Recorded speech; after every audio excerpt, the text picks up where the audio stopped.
Nah, Mak, ada gak sih rencana prospek ke depannya itu ya kita semakin tahun tuh semakin bertambah umur ya kan. Terus rencana, wah gue nggak mau jadi wayang terus nih, ataupun gue nggak mau di depan layar terus ya kan.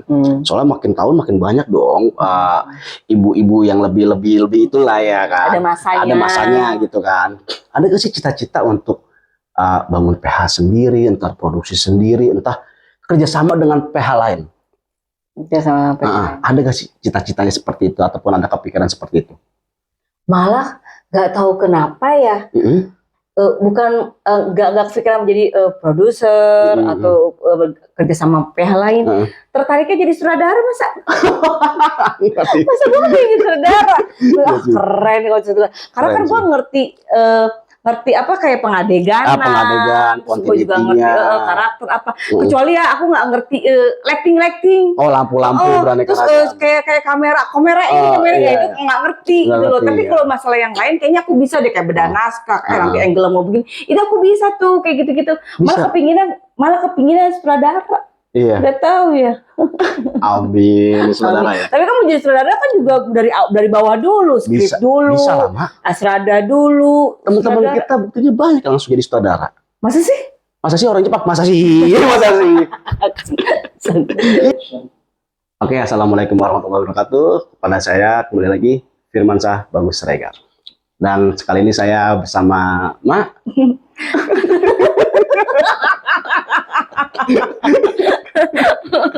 Malampir. Aku kaget dia manggil gue emak. Firman. Iya.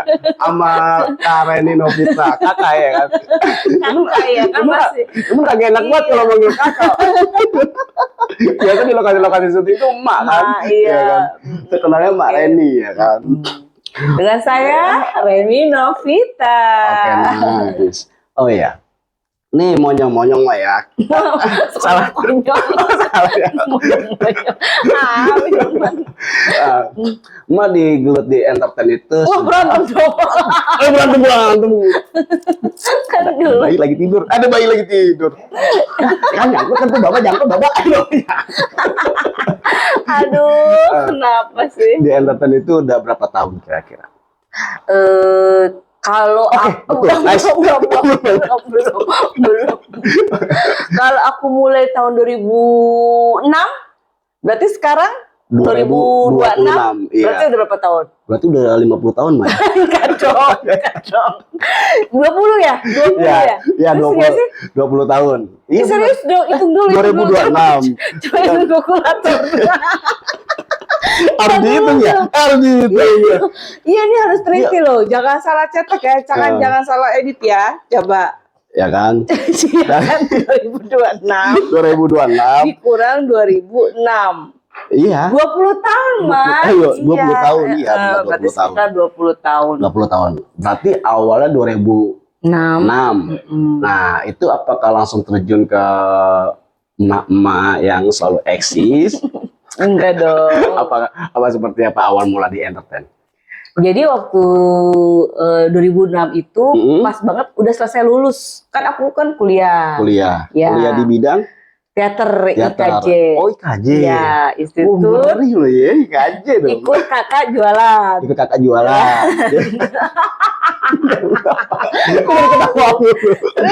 Ya. Institut Seni Jakarta, jurusan teater. Dan ini angkatan 2002. Angkatan 2002. Ya, angkatan 2002. Terus tahun 2006 itu udah wisuda tuh selesai. Itu pokoknya udah selesai wisuda apa segala macam. Alhamdulillah sih, maksudnya perjalanan karir mulus-mulus aja. Gitu lulus langsung syuting. Ya, dan orang yang sangat berjasa itu adalah sutradara kita bernama Gita Asmara. Kenal dong. Gita Asmara, yes. Ya. Jadi pada saat itu begitu selesai lulus, nongkrong nih, masih di kampus nih, ya kan, free dong. Free. Tiba-tiba datanglah nih Bang Gita. Ya bilang, boleh nggak sih gue sebut nama label PH tuh? Enggak apa-apa, ya kan? Enggak apa-apa. Tiba-tiba dia nongkrong, duduk di sebelah. Reni, datang dong casting ke Sinemart bersama teman-teman katanya. Cewek-cewek nih memang lagi dicari, butuh cewek-cewek buat second. Oh, buat second. Buat secondnya. Waktu itu lawan main aku Mbak Devi, Alicia, sama Dude. Nah, aku jadi kakak tirinya si Alicia. Alicia Subandano. Nah, udah dong tuh, datanglah aku tuh ke kantor situ tuh, Kedoya Cinema. Aku casting, kepilih tuh. Langsung kepilih syuting loh. Maksudnya nggak ada jejak karirnya tuh alhamdulillah nggak dari bawah yang apa-apa dulu lah. Langsung benar-benar jadi second itu, jadi kakaknya Alicia, anaknya Mbak Devi, kita teh antagonisan tuh kan. Terus gue berebutan si Dude Herlino pada saat itu. Nah pada saat itu Pintu Hidayah. Judul Pintu Hidayah yang tayangnya waktu itu masih TPI. Terus tiba-tiba kan ilmu teater sama ilmu sinetron tuh beda ya kan, bidangnya beda. Kalau teater kan suaranya gede banget ya kan, apa segala pergerakannya juga gede ya. Terus tiba-tiba masuk ke sinetron yang aku tuh benar-benar yang kita tuh mesti nyolong, ya nggak sih, gitu kan arah pandang, terus yang nggak boleh suaranya juga nggak perlu juga besar karena kan ada wireless, juga ada boom gitu kan, itu juga nggak usah lebar. Itu dari Bang Gita yang ngajarin semua. Itu ilmu-ilmu tuh Bang Gita, makanya aku tuh benar-benar thanks to banget lah sama Bang Gita Asmara itu. Itu langsung bisa apa? Pertama bener-bener bego banget. Kalau teater yang aku taunya cuma memahami acting. Tapi teknis-teknis dunia sinetronnya aku nggak tahu. Blocking, arah pandang, nyolong, kayak gitu loh, gitu-gitu. Terus tiba-tiba tektokan sama pemain, bener-bener buta banget. Tapi pada akhirnya itu gedenya gede di lokasi. Karena Bang Gita yang sini Ren, duduk sini. Ren, nggak perlu suara kamu tuh gede. Kan lu udah pakai wireless. Oh iya oke juga ya gitu. Itu baru tahu bener-bener karena begitu selesai teater, lulus, langsung syuting. Dan perannya langsung dikasih peran yang wow gitu loh, maksud gue yang bener-bener gue tuh nggak ngerti gitu-gitu loh gitu kan. Terus udah tuh dari situ aku belajar apa gitu, udah nyolong, kalau begini kan patah, apa gitu nyolong apa segala macam. Itu dia yang ngajarin. Akhirnya udah tuh gede dari situ. Dapat peran yang oke. Yang pertama yang second, terus peran-peran yang antagonis ya. Betul, pertama antagonis. Sesuai ya dengan karakternya antagonis ya. Tapi aslinya enggak kok. Enggak. Enggak salah. Iya. Gitu. Terus udah gitu masuklah ke dari Cinemark itu tuh sempet kan, maksudnya kalau udah cocok kan biasanya kalau saudara kalau cocok udah dia lagi karena udah kenal, misalkan mungkin masuk karakternya nggak ribet segala macem. Nah tiba-tiba aku ke Indosiar. Ya, Muslimah tuh stripping juga. Kan Muslimah. Beda lah sama Bang Gita tuh, udah jauh, udah nggak boleh. Udah jadi kita mandiri. Jadi awal dari second peran utama. Gak mak-mak dulu gue. langsung ke mak-mak gitu loh, peran jadi mak-mak, ibunya siapa gitu kan. Enggak, nah terus tiba-tiba hopelessnya itu di saat iklan. Itu aku ibu muda. Nah dari ibu muda seolah-olah dari situ tuh aku tuh perannya ibu aja terus dari situ. Jadi sampai sekarang jadi ibu terus. Abadi ibunya ya dari dulu sampai sekarang ibu dulu. Untung bukan ibu tiri. Bukan ibu tiri. Ibu apa? Ibu kita Kartini.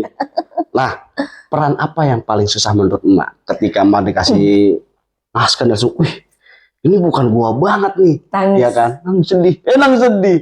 Iya. Peran nangis. Iya susah, nggak tahu kenapa ya. Mungkin karena gue tuh orangnya yang bukannya cuek atau bukan yang nggak mau mikirin ya. Jadi kalau punya masalah, nggak mau fokus pada masalah itu. Gue tipe orangnya kalau misalnya gue punya masalah, gue pasti pelariannya happy apa. Jadi nggak pernah suatu masalah itu gue renungin terus. Jadi kalau tanya memori sedih, apa ya? Jadi gue bingung. Jadi saat gue punya sedih, pasti gue ngebawanya tuh ke happy gitu loh, ke happy gitu. Jadi nggak terlalu mellow ya? Enggak. Luar binasa. Jadi kalau dia bilang, Rene, ayo dong. Tapi enggak sih kalau pas di teater itu kan diajarin juga kan, mengolah rasa. Iya. Bisa. Tapi begitu syuting gue nggak bisa. Ada begitu teater bisa, tapi begitu syuting nggak bisa, gimana dong? Jadi kalau ditanya tiba-tiba peran nangis, itu gue tuh sebenarnya aduh. Tinggalin dia, tinggalin bawah. Kalau nangis gitu ya. Gitu. Jadi peran yang ini. Terus Sedih. Yang di susah. kuliah itu berapa tahun, Mak? Kuliah di Aku kan D3. Karena memang dari di kampus itu emang udah di tiga itu khusus kalau kita seni peran itu yang kita berlaku, kita menjadi aktor dan aktrisnya. Tapi kalau S1 itu yang kita mau kita jadi sutradara. Jadi sutradara seperti itu. Pada saat itu memang gue benci kamera ya. Jadi memang kepingin jadi pelakunya. Udah langsung dibilang D3. Padahal mak gue udah bilang, "Lo yakin lo cuma D3 doang?" Iya, D3. Karena gue cuma bukan berpacu D3 atau S1-nya. Gue mau syutingnya gitu loh. Gue mau jadi artis emang dari dulu seperti itu gitu loh. Oh, emang awal cita-cita pengen jadi artis. Iya, memang seperti itu. Terus kalau kata emak gue, yakin ya, ini kakak lu S1 nih, lu D3, lu jangan sampai nanti lu tiba-tiba masa ada kesenjangan di kuliah. Enggak, emang gue mau D3. Tapi bukan masalah S1 D3-nya, tapi memang gue pengen terjun artisnya itu loh. Pengen fokus ke depan layarnya. Iya. Nah, itu memang mengarah ke D3 seni peran. D3 itu 3 tahun kita kuliahnya, 1 tahun kita ujian. Jadi ada 4 tahun itu di kampus gitu. 1 tahunnya itu 6 bulan kita belajar komedi, 6 bulan kita tragedi. Jadi kita anak IKJ itu insya Allah atau bisa harus mainin apa aja. Tragedi, komedi, apa kita harus bisa menguasai. Jadi harus gue belajar talent ya. Iya.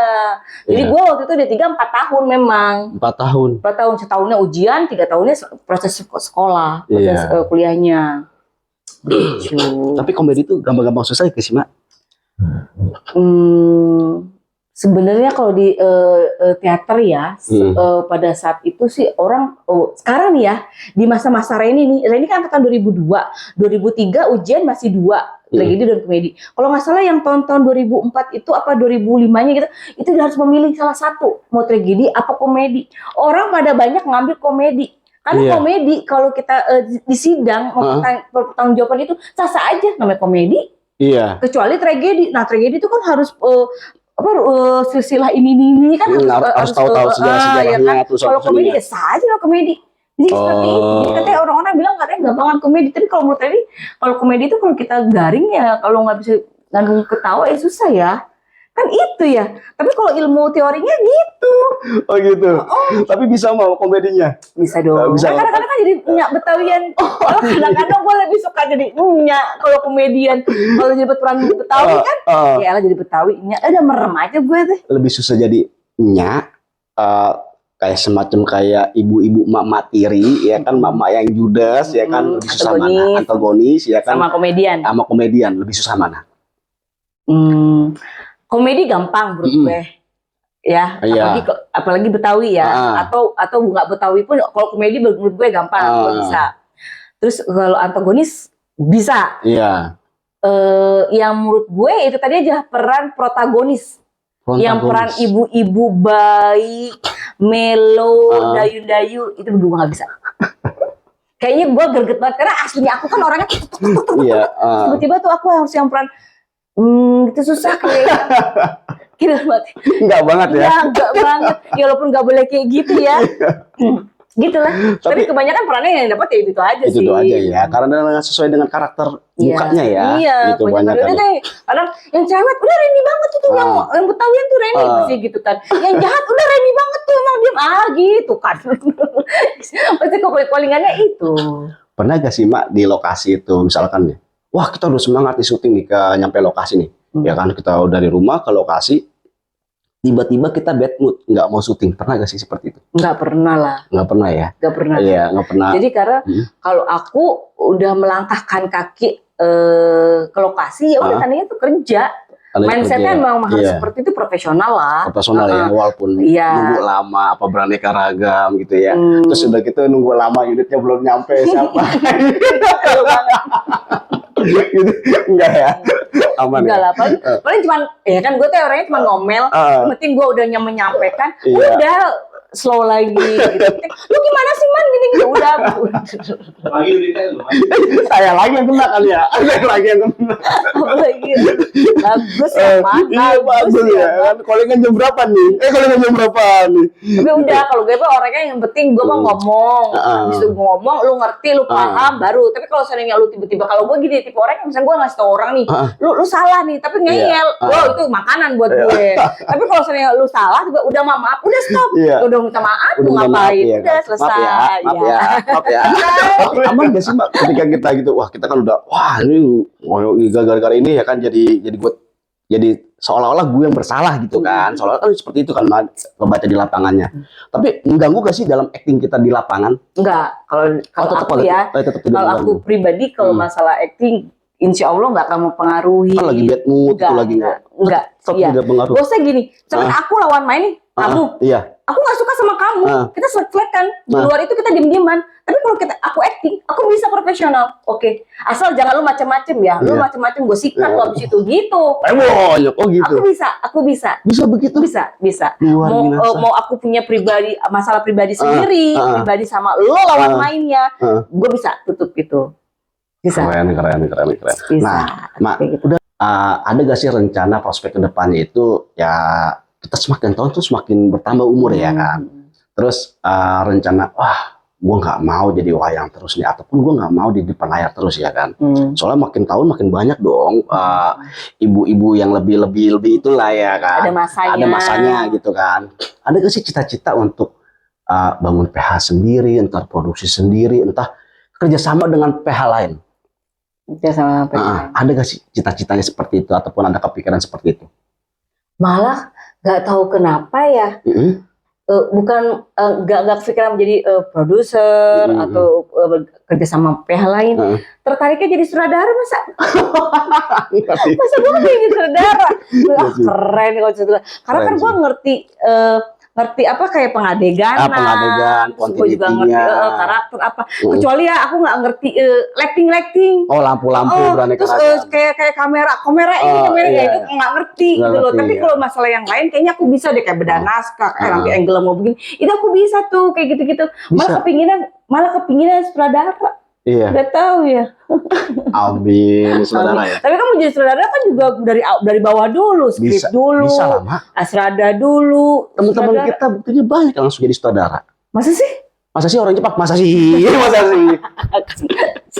Iya. Oh, iya. Ada juga kayak Bang Eja ya kan, terus langsung jadi sutradara. Ada teman-teman banyak. Bahkan yang dari PU juga ada yang jadi sutradara. Percaya gak? Siapa? Serius, ada. Nggak perlu kita sebutin, ada orang MNC. Ada langsung dari PU dari nol. Ya kan? PU bikin kopi, ya kan? Jadi sutradara tuh ada. Oh, karena dia mau belajar kali ya, dia ngelihat kali ya. Iya, karena nggak mungkin di dunia ini. Pasti ada sih, bisa bener. kalau kita mau belajar. Yang nggak ada, yang nggak mungkin. Next, teman-teman ya. Iya. Iya deh. Ini kemana deh? Diem aja di luar. Mak, untuk kata-kata buat motivasi buat teman-teman, yang bagi teman-teman yang awal merintis perdana DD Entertain, kasih motivasi apa aja, kendala-kendala di lokasi syuting, tadi yang menunggu lama beraneka ragam, kasih kata-kata motivasi dari Mara ini. Motivasinya cuma satu, jangan star syndrome artis. Ya dia ngerasa star syndrome-nya gitu loh. Iya. Mau peran bawah, kelak lo mau jadi besar, lo nikmatin. Jadi jangan ngerasa misalkan peran bawah nih, peran bawah, terus nunggu nih lama, atau peran atas pun nunggu lama, terus ngerasa dirinya udah jadi star. Aduh kok gue ngerasa gimana ya. Memang kadang-kadang aku juga ngerasa seperti itu, bete itu, nunggu itu bete. Tapi lihat dulu waktunya itu berapa jam. Tapi kalau masa sejam, 2 jam, 3 jam, 4 jam, oke ya. Tapi kalau lebih dari itu kan kita wajib ya untuk ngomong atau nunggu, ini masalahnya apa nih? Kenapa kita bisa menunggu? Kok apa kendalanya gitu ya? Terus pokoknya jangan star syndrome aja lah. Aku ngerasa tuh kayak gitu.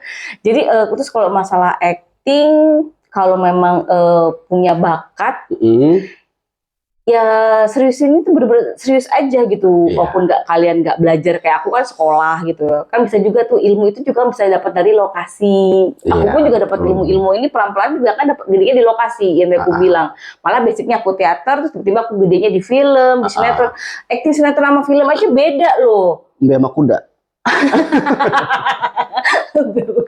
Enggak, beneran, man. Sinetron yang bisa up actingnya, tapi film tuh yang harus natural, nggak boleh ada tekanan ekspresi. Itu aja beda gitu. Jadi kita tuh harus tahu, harus sadar diri kita tuh berada di mana. Iya. Kotaknya di mana, di dunia film, di iklannya juga beda loh. Kalau iklan aja acting juga beda loh. Maksudnya iklan, sinetron, teater, pokoknya kita tuh emang benar-benar harus tahu aja takarannya. Dan kita tuh, kalau aku ya khususnya pemain ya, pemain itu adalah wayang. Kita tuh harus bisa mengatur kadar meninggi atau menurunkan apa kata sutradara. Ya, jadi kita tuh emang harus bisa. Jadi nggak bisa yang kalau misalnya kita diatur, oh ternyata gue nggak bisa, tapi kita harus bisa seperti itu. Intinya mah jangan star syndrome aja lah ya. Jadi kita tuh memang harus begitu guys. Memang harus low profile, nikmatin. Ini kan kalau menurut aku syuting itu adalah hobi yang dibayar. Iya. Have fun loh, ya kan? Kalau nggak syuting kita nyari syuting. Sedih. Karena ini suasananya juga loh. Oh iya, suasananya juga. Suasana syutingnya juga loh yang bikin kangennya. Walaupun cuma makan nasi kotak, dan kita kumpul, hihi, nunggu lama pun, itu ceritanya panjang. Kebersamaannya. Iya, betul. Nah itu dia, dan bertambah pengalamannya. Pengalaman apa ya? Pengalaman di lokasi syuting. Pengalaman di lokasi syuting. Oke guys, begitu aja dari saya Firmansyah Bagus Regar. Terima kasih banyak yang sudah menonton, dan Mak Leni Novita. Kak ya. Oh, saya manggil. Sister. Leni Novita. 17 tahun loh. Oh my god. OMG.